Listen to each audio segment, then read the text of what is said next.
नमस्कार। आज की कहानी का शीर्षक है खाओ पियो मौज करो।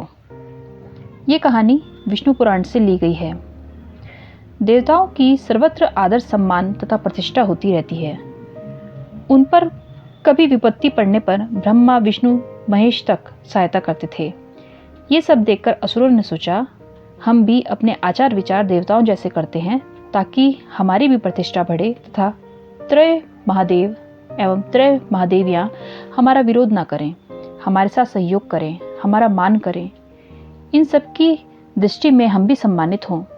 ऐसा विचार कर असुरों ने आसुरी प्रवृत्तियों का त्याग करना शुरू कर दिया तथा धर्म मार्ग पर चलने लगे। देवताओं में तो ईर्ष्या द्वेष तथा अपने को अन्य वर्गों से श्रेष्ठ समझने का अहंकार था।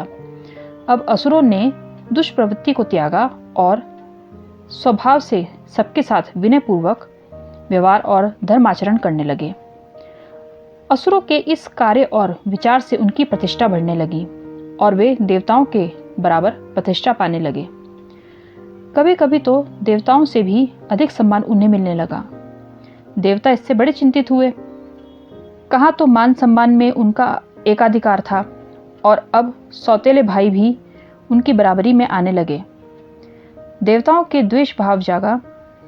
जब कोई बुरा पक्ष सामने ना हो तब तक अच्छाई का क्या महत्व और किसी की उपेक्षा, श्रेष्ठ होने का अहंकार। चूंकि असुर बुरे थे इसलिए देवता अच्छे थे, पर अब असुरों ने देवगुण अपना लिए तो वे भी इनके बराबर हो गए। देवताओं को असुरों की यह अच्छाई सहन नहीं हुई। वे पहुँचे भगवान विष्णु के पास तथा असुरों के धर्म मार्गी होने की शिकायत की। यह सुनकर विष्णु ने कहा, इसमें चिंता की क्या बात है? यह तो बड़ी अच्छी बात हुई।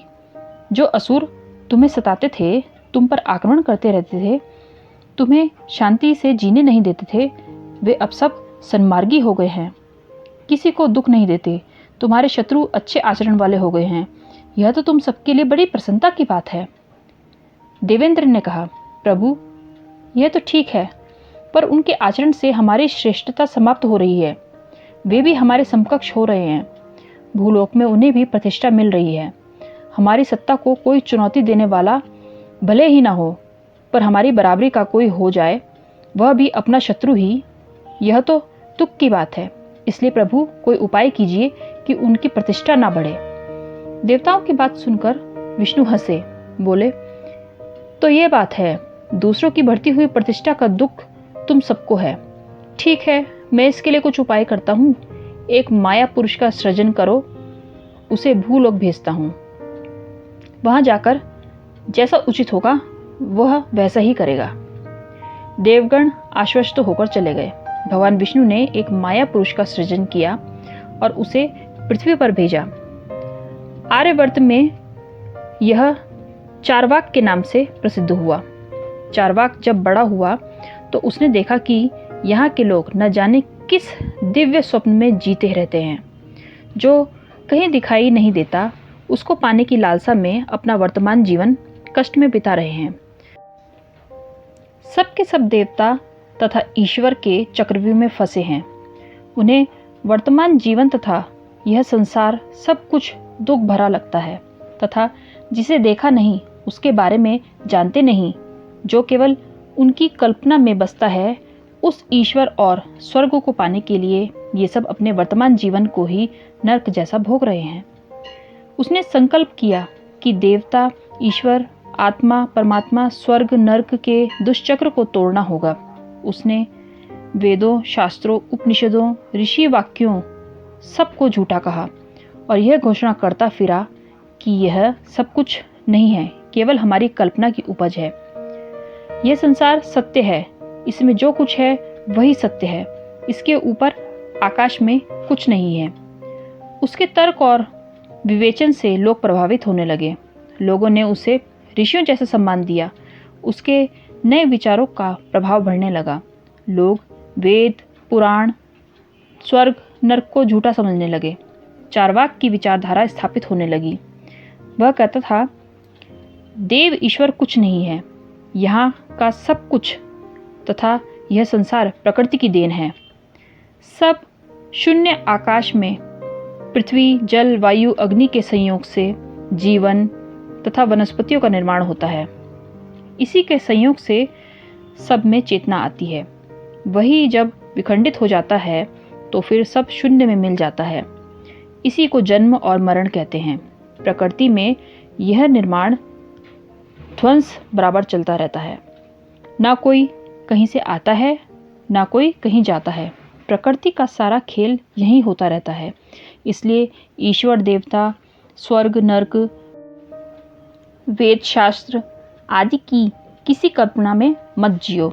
जब तक जियो सुख से जियो। सुख से जीने के लिए ऋण भी लेना पड़े तो संकोच मत करो। यह संसार का तथा जीवन ही सत्य है, इससे परे कुछ नहीं है। इस प्रकार चार्वाक ने आर्यवर्त में एक नई विचारधारा को जन्म दिया। इससे असुरों की प्रतिष्ठा को तो कोई आँच न आई, हाँ, देवों ऋषियों के अस्तित्व पर ही संकट आ गया। स्वर्ग नरक सबकी स्थापना व्यर्थ हुई। अपनी पद प्रतिष्ठा, व्यवस्था तथा स्थापना को इस प्रकार समाप्त होते देख देवता बड़े विचलित हुए। भागे भागे विष्णु के पास गए और कहा, भगवान, यह क्या किया? चार्वाक जैसा अधर्मी नास्तिक भूलोक में क्या कर रहा है, क्या कह रहा है? इसका आपको कुछ पता है? हमारी बात तो छोड़िए, उसने तो आप पर ब्रह्म परमात्मा की सत्ता तक को नकार दिया। कहता है यह सब कल्पना है, जो दिख रहा है यही सत्य है, इसी को सुख से भोगो। क्या यही उपाय करने का आश्वासन देकर आपने हमें संतुष्ट किया था? उसके सृजन से असुरों का तो कुछ न बिगड़ा।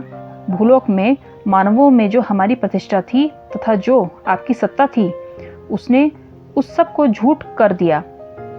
ऐसा नास्तिक अधर्मी आपने कहाँ भेज दिया? देवताओं की बात सुनकर विष्णु को हंसी आ गई। कहने लगे, मैंने तो आप सबके कहने से ही इस माया पुरुष को भेजा था। अब वह नए सिद्धांत तथा नए जीवन दर्शन की बात कर रहा है तो मैं क्या करूं? वह नास्तिक नहीं है। किसी के अस्तित्व को न मानने का मतलब यह है कि उसके अस्तित्व को स्वीकार करना। पहले उसके होने को मानना है कि वह है, फिर यह कहना कि वह सब मिथ्या है। जो वस्तु विचार कल्पना में आ गया उसका मतलब है कि उसका अस्तित्व है। वह उसके होने को स्वीकारता है पर मानता नहीं। ईश्वर, देव, ऋषि, स्वर्ग, नरक, वेद, पुराण, आत्मा सबके होने को वह स्वीकारता है पर मानता नहीं।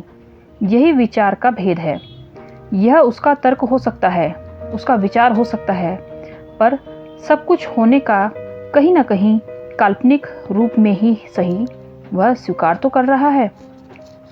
मानने और स्वीकार करने में भेद को समझो। इसलिए हे देवों, चार्वाक के विचार से चिंतित मत हो। यह उसका चिंतन है। किसी को कोई हानि नहीं होगी।